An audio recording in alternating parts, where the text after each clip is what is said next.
지난 19일 모 백화점 식품 매장에서 요구르트를 먹은 뒤 혼수 상태에 빠진 김군이 오늘 새벽에 끝내 숨졌습니다. 경찰이 수사에 나섰지만 아직은 오리무중입니다. 뭐 수사할 수가 없는 일이고 왜 하필이면 우리 애가 내가 됐는가. 백화점에서 요구르트를 사 먹고 쓰러져 55시간의 사투 끝에 사망한 12살 소년 민호군. 어쩌다 이런 변고의 주인공이 된 걸까?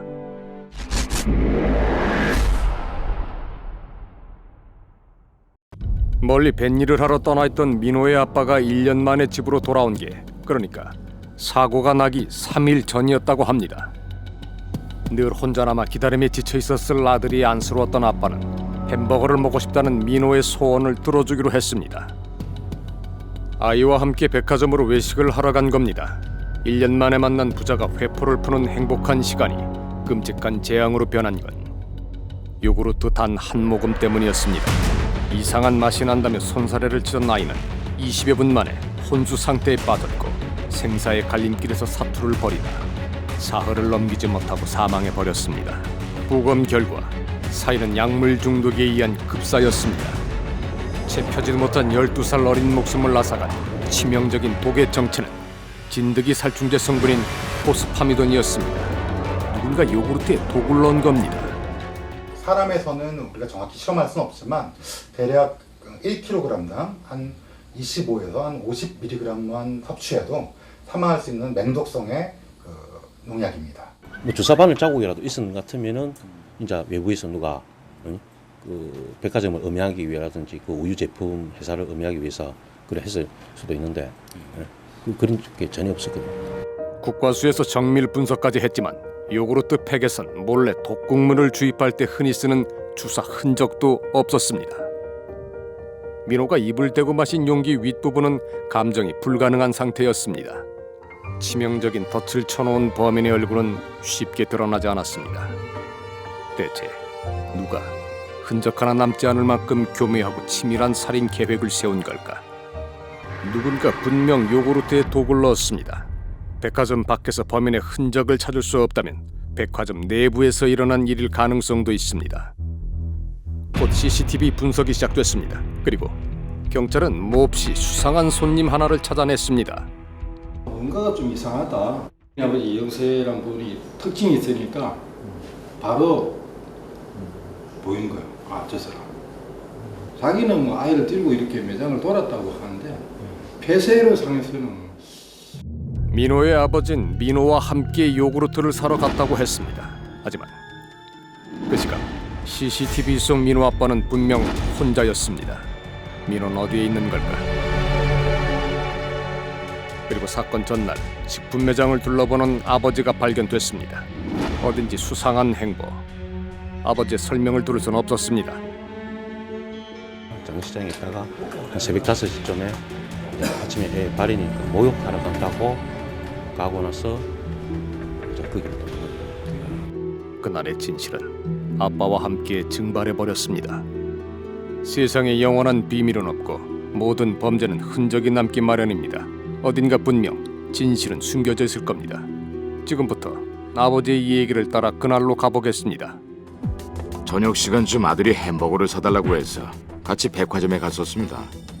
햄버거를 사주기 위해 지하 매장으로 내려가서 중간 지점에 있는 음료수 코너를 들렀습니다. 햄버거를 먹기 전 우유를 사러 갔는데 민호가 세무구문으로 된 요구르트를 골랐다고 합니다. 계산을 마치고 두 사람은 햄버거를 먹기 위해 스낵 코너로 향합니다. 문제가 생긴 건 바로 그때였습니다. 딸기 우유 한 개를 제가 개봉해 아들에게 직접 주니 아들이 한 모금 마시더니 푸 하며 우유에서 냄새가 나고 이상하다고 해. 제가 보면서 냄새를 맡으니 식초 냄새가 나서 샌드위치 가게 아줌마에게 보여줬습니다. 민호가 마신 요구르트에선 지독한 냄새가 났고 색깔도 좀 이상했다는 겁니다. 얼마 후 민호가 식은땀을 흘리며 복통을 호소했고 백화점 직원과 함께 병원으로 갔지만 이미 독이 퍼진 뒤였다고 합니다. 요구르트를 고르고 계산을 하면서도 이상한 점을 느끼지 못했다고 합니다. 특히 요구르트를 딴 것은 다른 사람이 아닌 아버지였습니다. 문제가 있었다면 아들에게 주진 않았을 겁니다. 그렇다면 치명적인 독극물 포스파미도는 언제 어떻게 요구르트 안에 주입된 걸까? 요구르트가 이제 한 개씩 만드는 것이 아니라 전체 이제 요구르트를 가지고 큰 통에서 기계적으로 이제 한 팩씩 담고 1초 하나씩 이렇게 담아지는 그 과정에서 중간에 사람이 그 한 요구르트에만 뭔가를 집어 넣으면 전체 설비가 멈추고 그러면 그 전체 요구르트를 다 폐기를 해야 되는 상황이 됩니다. 98년 당시에도 요구르트 제조 공장은 100% 자동화 시스템이었다고 합니다. 요구르트를 제조하고 포장해서 유통까지 사람의 손을 탈 일이 없다는 것이 확인된 겁니다. 게다가 우유팩에 주사 바늘이 없었어요. 주사 바늘 자체가. 그런 것 같으면은 개봉을 해가지고 농약을 넣었단 말이거든요. 그 우유를 샀을 때 개봉이 안 돼 있었거든. 그럼 결국에는 누가 범인이겠습니까? 입구를 개봉한 후 독극물을 넣는 것밖에 달리 방법이 없다는 겁니다. 이 경우 독극물 주입이 가능한 시기는 계산대와 샌드위치 가게 그 사이뿐. 이때 요구르트를 가지고 있었던 건 민호와 아버지 두 사람이었습니다. 그러고 보니 아들과 함께 요구르트를 사러 갔다는 진술과 달리 그 시각 CCTV 속 아버지 혼자였습니다. 어디에도 민호는 보이질 않습니다. 그러니까 민호가 요구르트를 마셨던 샌드위치 가게에 두 사람이 함께 오기 전 아버지 김영채는 아들과 떨어져 있었을 가능성이 있고, 이것은 바꿔 말하면 아버지에겐 혼자만의 시간이 있었다는 얘기가 됩니다. 하지만 와 내가 범인입니까? 이래 보면 할 말이 없다. 그런 식으로 이야기하니까. 내가 농약 탔단 말입니까? 내 아들 죽이려고. 이래 이야기하거든.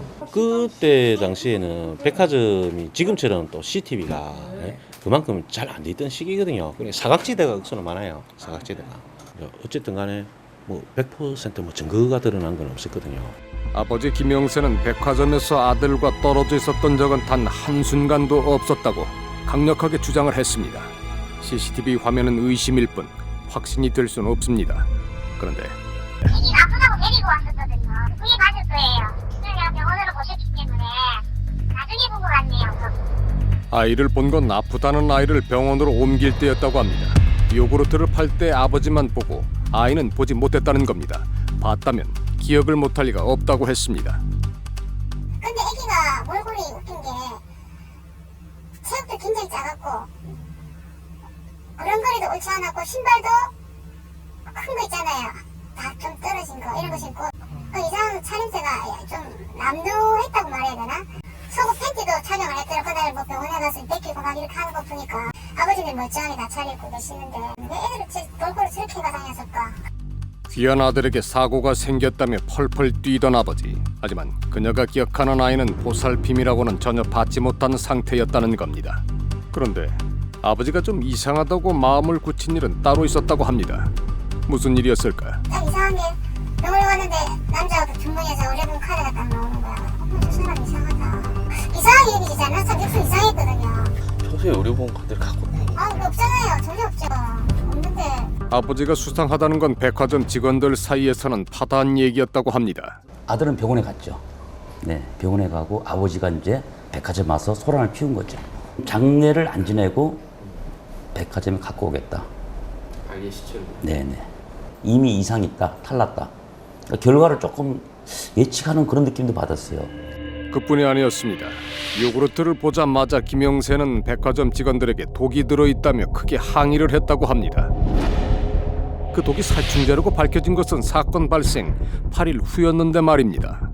뭐가 들어있다라는 것은 사실 소비자 입장에서는 알 수가 없는 부분인데도 약품이 들은 것 같다라고 변질의 어떤 이유나 원인을 본인이 명확하게 지적을 하고 있다라는 부분이 일반적인 그런 상한 음식이나 뭐 식품을 구매했을 때 반응과 전혀 다릅니다.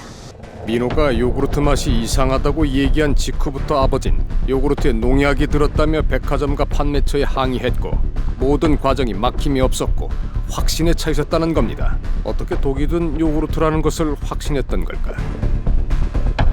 어떻게 그리도 빨리 알아챌 수 있었던 걸까?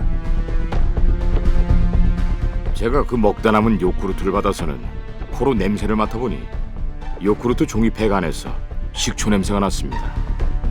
코에 대자마자 풍기는 독한 냄새가 누가 봐도 농약 특유의 냄새였다고 합니다.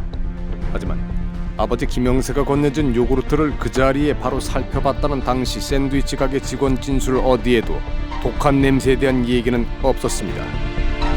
우린 직접 확인을 해보고 싶었습니다. 요구르트에 들어있던 포스파미도는 얼마나 지독한 냄새가 나는 걸까?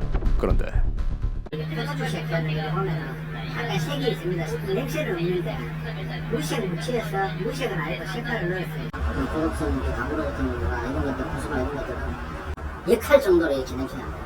그러니까 요구르트 같은 거에 타면은 요구르트 냄새에 묻힌다는 그렇죠, 말씀이시죠? 묻힐 수 있습니다. 그냥 생각을 하고 먹으면 이상하다 하지만은 요구르트라고 머리에 내를 생각하고 딱 먹어버리면은 그 단맛도 있는데다가 아버지 김영세는 정말 요구르트에서 독한 냄새를 맡았던 걸까? 아무것도 모른 채 비극을 맞은 아버지, 그것이 김영세 그의 진짜 얼굴인 걸까? 하지만 진실은 그 베일을 다 벗지 못했습니다. 우린 다시 그의 뒤를 쫓아보기로 했습니다. 다리를 그게가 교통사고 나가 그래 됐다 하대요. 다리가 전하대.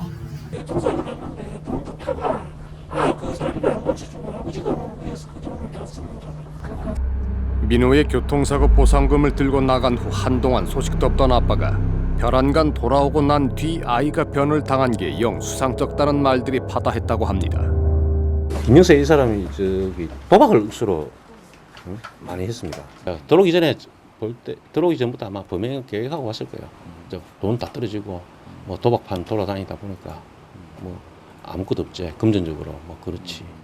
98년 당시 확보된 자료와 참고인들의 진술은 이미 수백 번도 더 검토된 것들입니다. 무엇을 더 찾을 수 있을까? 검찰의 고민은 깊어졌습니다.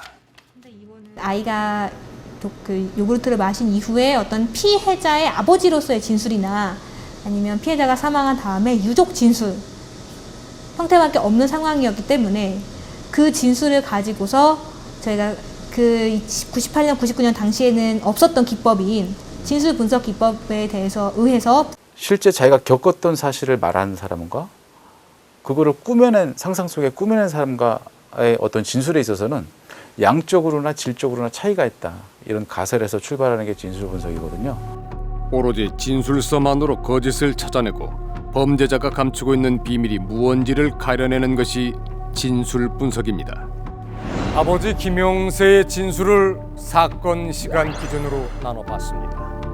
사건과 직접적인 관련이 있는 시간대 진술이 전이나 후에 비해 이상할 정도로 짧습니다. 이상하다는 건 일종의 신호입니다.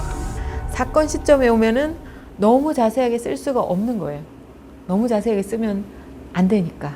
본인의 어떤 범죄 행위가 그렇죠. 행위가 들어있는 내포되어 있는 그런 부분들은 생략을 하거나 짧게 쓰거나 아니면 시간대를 이제 뛰어넘는.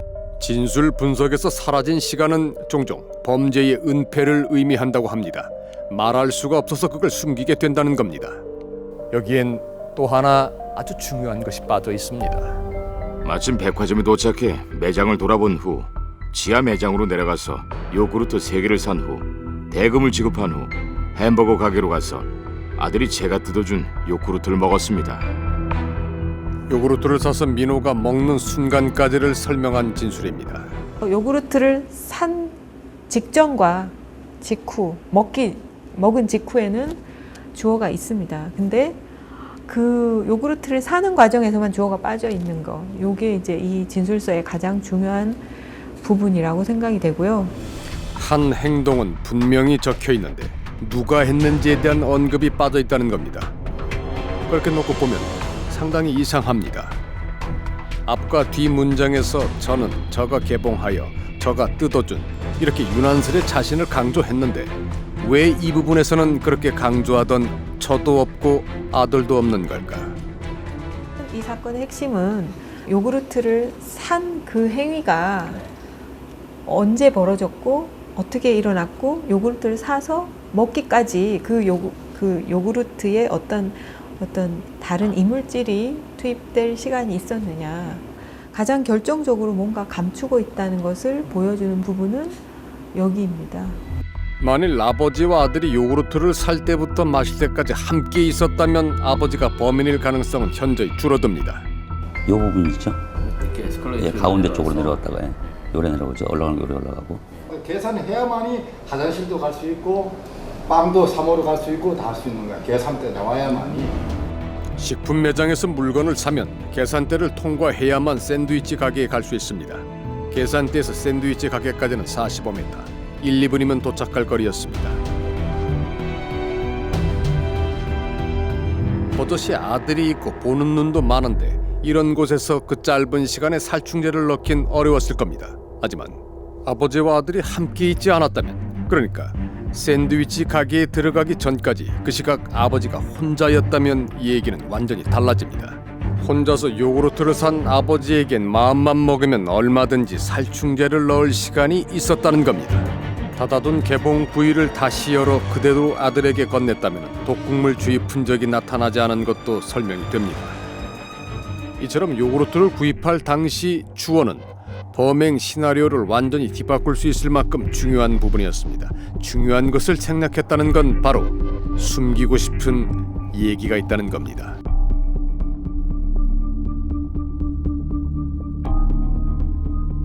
내가 병원 갔을 때 이 아빠가 있었어. 아가 왜 술을 지금 부모가 지금 몸뚱아리 다 뼈가 심하게 나오는데 100까지 100세 그러니까 완전 기생활이 딱처럼 딱 그렇게 왔었다니까. 병원에 아들이 지금 죽어가는 거거든요. 아들이 아버지 아니게 얘가 그죠? 예. 아들이 거의 혼수 상태인데 예. 이 아빠라는 사람은 아들한테 관심이 없고 백화점에 직원하고 이 아가 두 명 사는 관심이 없고 직원에 대해서 뭐 잘못되면 이것만 따지더라고. 그래갖고 이건 이상 아빠가 할 짓이 아니다. 혼수 상태에 빠져 55시간 사투를 벌이고 있는 아들은 안중에도 없는 사람 같다고 합니다. 아들을 위해 함께 백화점에 나와 손수 먹을 것을 챙겨주는 아빠와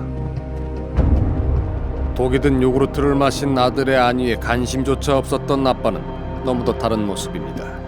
무엇이 그의 진짜 얼굴일까? 그 전에 이제 자녀의 상해에 대한 보상금을 많이 받은 적이 있다면, 그렇다면 다시 한번 또 생계의 어려움, 또 뭐 여러 가지 그 가정의 불화 이런 것들을 이제 해소할 어떤 출구로 재발할 가능성 이런 것들은 얼마든지 있다고 보여요. 아들이 고통을 호소하고 있는 상황에서도 요구르트가 이상하다는 것을 확인한 목격자들을 만드는 데 공을 들였습니다. 몸이 불편한 아들을 데리고 택시비도 없이 굳이 2km를 걸어 백화점에 햄버거를 먹으러 왔다는 것도 쉽게 이해가 가지 않는 부분입니다. 게다가 사건 발생 전 아버지 김영사가 혼자서 백화점 식품 매장을 답사한 정황도 포착이 됐습니다. 목적이 분명한 행동이라는 겁니다. 맨 처음에는 빠른 시간 안에 문제가 해결될 수 있을 것이라고 생각했던 것 같아요. 아주 사소한 정도의 상해로 그 현장에서 어떻게든 이 사람이 떠들고 소란을 피우는 것을 잠재우기 위해서 금방 보상의 합의에 이를 것이다라고 예상을 하고, 아이가 죽을 줄 알았으면은 그렇게 허술하게 하진 않았을 것이고 도주도 하지 않고 아마도 예비를 해놨겠죠. 검찰은 공소시효 만료를 하루 앞두고 김영재를 다시 살인죄로 기소했습니다. 이번 사건이 어떤 수사기관의 자의적인 증거 판단이 아니라 피의자가 범인이라는 공소 사실이 어떤 객관적인 설득력을 얻었다는 점에서 큰 어떤 증거 자료를 확보했다고 볼 수 있고요. 98년에 시작된 어느 비정한 아버지와의 숨바꼭질. 진실 앞엔 결코 시효는 없습니다.